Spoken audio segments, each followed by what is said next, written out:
Welcome back to Anand education academy. ప్రస్తుతం ఉన్నటువంటి ఎన్టీపీసీలో భాగం కావచ్చు, జరగనున్నటువంటి గ్రూప్ డి మరియు ఫారెస్ట్ బీట్ ఆఫీసర్ అనే అసిస్టెంట్ బీట్ ఆఫీసర్ వంటి కొన్ని ముఖ్య పోటీ పరీక్షలు గతంలో అడిగినటువంటి కొన్ని ఇంపార్టెంట్ మనకు జనరల్ సైన్స్లో భాగంని మోడల్ క్వశ్చన్ ఆన్సర్ చూద్దాం. ఓకే, ఫస్ట్ క్వశ్చన్, కన్నీటిలో ఉండే ఎంజైమ్ ఏది? కన్నీటిలో ఉండే ఎంజైమ్ ఆప్షన్ ఏమి ఇచ్చాడు? అమైలేజ్ ఇచ్చాడు, క్రైమోట్రిప్సిన్ ఇచ్చారు, లైసోజైమ్ ఇచ్చాడు మరియు ట్రిప్సిన్ ఇచ్చాడు. అయితే మనకు ఈ కన్నీటిలో ఉండే ఎంజైమ్ ఏంటయ్యా అంటే మనకు లైసోజైమ్. లైసోజైమ్ అనే మనకు ఎంజైమ్ అనేది మనకు కన్నీటిలో ఉంటుంది. సో ఆప్షన్ సి కరెక్ట్ అవుతుంది. నెక్స్ట్ క్వశ్చన్, క్రింది వాటిని సరైన క్రమంలో సరైనవి లేదా సరి కానివి అంటే సరైన క్రమంలో అమర్చండి. ఇక్కడ విటమిన్స్ ఇచ్చారు మరియు ఈ విటమిన్ లోపల కలిగే లక్షణాలు లేదా వ్యాధులుగా చెప్పవచ్చు. మనకు నియాసిన్ ఇచ్చాడు, రైబోఫ్లావిన్ లేదా రిబోఫ్లావిన్ మరియు బయోటిన్ మరియు సైనకోబాలమిన్ ఇచ్చాడు. ఓకే, ఇక్కడ కొన్ని అటువంటి లక్షణాలు కూడా ఇవ్వడం జరిగింది. ఇక్కడ చూడండి, మనకు నియాసిన్ అనే విటమిన్ ఏ లోపం వల్ల కలిగే లక్షణాలు ఏమవుతుంది? మనకు నియాసిన్, దీన్ని విటమిన్ B3 అంటారు. దీన్ని జ్ఞాపక శక్తి తగ్గిపోవడం వల్ల కలుగుతుంది. విటమిన్ B3 నియాసిన్ లోపం వల్ల మనలో జ్ఞాపక శక్తి తగ్గిపోవడం జరుగుతుంది. అలానే ఆప్షన్ 2 చూడండి, ఇక్కడ 2 ఏమి ఇచ్చాడు? రైబోఫ్లావిన్ లేదా రిబోఫ్లావిన్. విటమిన్ B2ను మనం రిబోఫ్లావిన్ లేదా రైబోఫ్లావిన్ అంటారు. దీని లోపం వల్ల వెలుతురుని చూడలేకపోవడంగా తెలుస్తుంది. మనకు లైట్ వేస్తే మనకు వెలుతురు చూడలేకపోవడం జరుగుతుంది. అలానే విటమిన్ B7 బయోటిన్ ఏమవుతుంది? మనకు ఈ విటమిన్ B7 బయోటిన్ లోపం వల్ల మానసిక వ్యాకులత అనేది వస్తుంది. ఓకే, నెక్స్ట్ మనకు చూడండి, సైనకోబాలమిన్, దీన్ని విటమిన్ B12 అంటారు. దీని లోపం వల్ల మనకి ఏమొస్తుంది? నిస్సత్వ వస్తుంది మరియు ఆకలి మందగించడం అనేది నీరసం అనే ఆకలి మందగించడం వస్తుంది. మన ఇక్కడ ఆప్షన్స్ ఏమున్నాయి చూడండి, మనకు ఆప్షన్ ఏ కరెక్ట్ అవుతుంది. 1కి ఏ, 2కు బి, 3కు ఈ, 4కు డి అవుతుంది. అంటే BAED అవుతుంది. BAED మరోసారి చెప్తాను చూడండి, విటమిన్ B3 నియాసిన్ లోపం వల్ల మనకు జ్ఞాపక శక్తి తగ్గడం జరుగుతుంది. రిబోఫ్లావిన్ లేదా రిబోఫ్లావిన్ అంటారు. విటమిన్ B2 లోపం వల్ల వెలుతురు చూడలేకపోవడం లక్షణం కలుగుతుంది. అలానే విటమిన్ B7 బయోటిన్ లోపం వల్ల మనకేమవుతుంది? మానసిక వ్యాకులత కలుగుతుంది. అలానే సైనకోబాలమిన్ విటమిన్ B12 అంటారు. దీని లోపం వల్ల మనకు నిస్సత్వ అనగా నీరసం అన్న కదా, ఆకలి మందగించమని జరుగుతుంది. ఓకే, నెక్స్ట్ క్వశ్చన్ చూడండి, మానవ శరీరంలో అధికంగా ఉండే మూలకం ఏది అంటున్నాడు. మానవ శరీరంలో మనకు అధికంగా కార్బన్ అనే మూలకం ఉంటుందండి. ఆప్షన్ బి కరెక్ట్ అవుతుంది. ఇక నోట్ చూడండి, అలానే మానవ శరీరం అధికంగా ఉండే మూలకం ఏంటి? మనకు కార్బన్. అయితే మానవ శరీరం అధికంగా ఉండే మూలకం అంటే కార్బను, మరి అధికంగా ఉండే లోహ మూలకం అంటే కాల్షియం గుర్తుపెట్టుకోవాలి. అలానే మానవ శరీరంలో అధికంగా ఉండే లోహం మనకు ఐరన్, ఇనుము అంటాము. మరి అధికంగా ఉండే పదార్థం మానవులో మనకు నీరుగా చెప్పవచ్చు.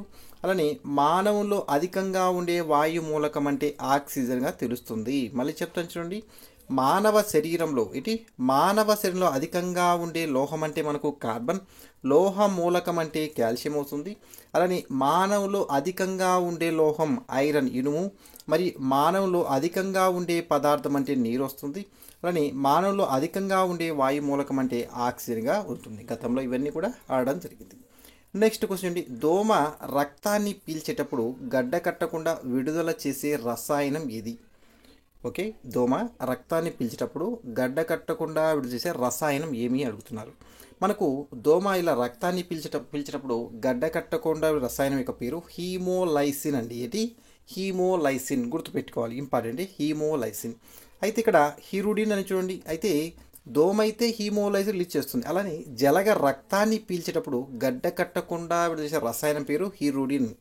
దోమ అయితే హీమోలైసిన్, జలగైతే హిరుడిన్ మనం గుర్తుపెట్టుకోవాలి. Okay, haemolysin and hirudin. క్రింది వాటిని సరైన క్రమంలో అమర్చండి. ఓకే, జంతువులు మరి యొక్క శ్వాసేంద్రియ మరియు శ్వాసక్రియ రకం. ఇక్కడ వానపాము జలగిచ్చాడు, అలానే తేలు ఇచ్చాడు మరియు పక్షులు మరియు క్షీరదాలు ఇచ్చాడు. ఓకే, చూడండి, ఇక్కడ వాటి యొక్క శ్వాసేంద్రియం ఇచ్చాడు, శ్వాసక్రియ రకం ఇచ్చాడు. అలానే వానపాము మరియు జలగలో వాటి యొక్క శ్వాసేంద్రియం అనేది చర్మం ద్వారా వాటి శ్వాసక్రియను జరుపుకుంటాయి వానపాము మరియు జలగడి. మరియు శ్వాసక్రియ రకం ఏంటి? చర్మం ద్వారా కాబట్టి చర్మ శ్వాసక్రియ. ఓకే, నెక్స్ట్ తేలు చూడండి. అట్లో పుస్తకాకారకు సంబంధించి ఒక ఊపిరితిత్తులు ఉంటాయి. మనకు తేలులో మరి పుస్తకాకార ఊపిరితిత్తులు, ఇక శ్వాస ఏదైనా పుస్తకాకార ఊపిరితిత్తులు. శ్వాసక్రియ రకము పుప్పుస శ్వాసక్రియ, ఇది పుప్పుస శ్వాసక్రియ. అలానే పక్షులు మరియు క్షీరదాలు, అనగా పక్షుల మీద క్షీర అంటే సరీసృపాలు మనగా మానవులు కూడా వస్తుంది. మనకు ఊపిరితిత్తులు ఉంటాయండి. మనకు శ్వాస ఏదైనా ఊపిరితిత్తులు. మరి శ్వాసక్రియ రకం పుప్పుస శ్వాసక్రియ, ఏంటి పుప్పుస శ్వాసక్రియ. మనకు ఆప్షన్ ఏమవుతుంది చూడండి, ఇక్కడ మనకు ఆప్షన్ ఏబిసి అవుతుంది. మనకు సిరిలో ఇచ్చాడు ఏబిసి అని అవుతుంది. మనకు మళ్ళీ చెప్తాను చూడండి. వానపాము జంతువులో వానపాము మరియు జలగలో శ్వాసేంద్రియ మనకు చర్మం ద్వారా శ్వాసక్రియ అవుతుంది అని చర్మ శ్వాసక్రియ అంటారు. తేలులో పుస్తకాకార ఊపిరితిత్తులు ఉంటాయి. శ్వాసేంద్రియము మనకు పుప్పుస శ్వాసక్రియ, అనగా పుస్తకాకార ఊపిరితిత్తుల వల్ల జరిగిన పుప్పుస శ్వాసక్రియ అంటారు. అలానే పక్షులు మరియు క్షీరదాలు మనకు ఊపిరితిత్తులు ఉంటాయి. శ్వాసేంద్రియాలు పుప్పుస శ్వాసక్రియ అంటారు. ఇవన్నీ కూడా పుస్తకాకార మొప్పలు, జల శ్వాసక్రియ చేపలు ఉంటాయి, అవి మనకైతే అవసరం లేదు. Okay, next question. ఫ్లూరాలజీ లేదా పల్మోనాలజీ వేటి యొక్క అధ్యయనం అంటున్నాడు. ఇక్కడ చూడండి, ఫ్లూరాలజీ అనేది మనకి ఏమవుతుంది, ఊపిరితిత్తుల యొక్క అధ్యయనాన్ని, లంగ్స్ అంటాం కదా, ఊపిరితిత్తుల యొక్క అధ్యయనాన్ని మనము ఫ్లూరాలజీ లేదా పల్మోనాలజీ అంటారు. సో ఆప్షన్ బి కరెక్ట్ అవుతుంది. కొన్ని ఇంపార్టెంట్ చూడండి.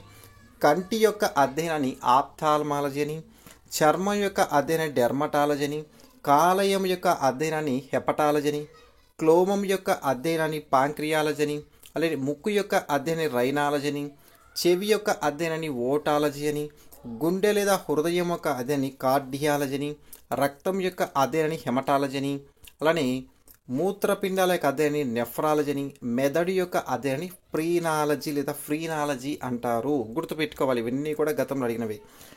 ఓకే, ఊపిరితిత్తుల అధ్యయనాన్ని ఫ్లూరాలజీ ఏమంటారు, ఫ్లూరాలజీ. మరి ఏమంటారు ఫ్లూరాలజీ, మనకు పల్మనాలజీ అన్న ఫ్లూరాలజీ అనే ఒకటే ఊపిరితిత్తుల అధ్యయనం. కళ్ళ గురించి అయితే ఆప్థాల్మాలజీ, చర్మము డెర్మటాలజీ, కాలేయం అయితే హెపటాలజీ, క్లోమ్ అయితే పాంక్రియాలజీ, ముక్కు అయితే రైనాలజీ, చెవి ఓటాలజీని, గుండె లేదా హృదయం అధ్యయనాన్ని కార్డియాలజీని, హెమటాలజీ రక్తం యొక్క అధ్యయనాన్ని, మూత్రపిండాల యొక్క అధ్యయనాన్ని నెఫ్రాలజీ, చాలా అడిగండి, ప్రీనాలజీ అంటే మెదడు యొక్క అధ్యయనం. మనకు గుర్తుపెట్టుకోవాలి. నెక్స్ట్ క్వశ్చన్ చూడండి. గాయాలను మాన్పటలో తోడ్పడే తెల్ల రక్త కణాలు డబ్ల్యూబీసీ ఏవి? తెల్ల రక్త కణాలు 5 రకాలు ఉంటాయి. ఈ 5 రకాల్లో మనకు గాయాలను మాన్పటలో తోడ్పడే రక్త కణాలు ఏవని అడుగుతున్నాడు. White blood cells. ఇదే చూద్దాం.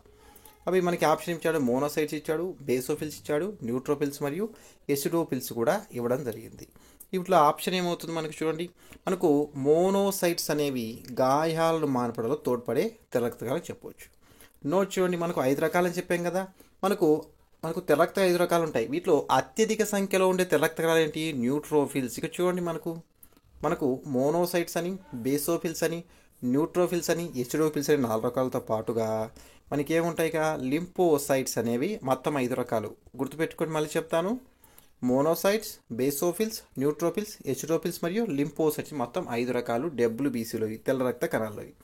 అయితే ఈ 5 రకాల్లో అత్యధిక సంఖ్యలో ఉండే తెల్ల రక్త కణాలు మనకు న్యూట్రోఫిల్స్ కాగా, తక్కువ సంఖ్యలో ఉండేవి బేసోఫిల్స్. ఓకే, అయితే ఈ మొత్తం 5 రకాల్లో అతి చిన్న డబ్ల్యూబీసీ తెల్ల రక్త కణాలు ఏంటంటే మనకు లింపోసైట్స్ కాగా, అతి పెద్దవి మోనోసైట్స్గా చెప్తుంది. గాయాల మార్పు తోడ్పడే మనకు ఈ మోనోసైట్సే. అయితే ఎసిడోఫిల్స్ అనేవి ఉంటాయి. ఇవి ఎలర్జీ నుండి శరీరాన్ని రక్షించు, జలుబు అంటాం కదా, ఎలర్జీ నుండి శరీరాన్ని రక్షించడం మనకు ఎసిడోఫిల్స్ అని చెప్తుంది. అయితే అతి చిన్న డబ్ల్యూబీసీ అనేవి లింపోసైట్స్. ఇవి వ్యాధి నిరోధక శక్తిని పెంచును, లింపోసైట్స్ అనేవి. ఓకే, అర్థమైంది అనుకుంటాను. చూడండి, మోనోసైట్స్ అని, బేసోఫిల్స్ అని, న్యూట్రోఫిల్స్ అని, ఎసిడోఫిల్స్ అని మరియు అలాగే ఏమిటి మనకు లింపోసైట్స్ అనేవి ఉంటాయి. 5 రక్త కణాలు.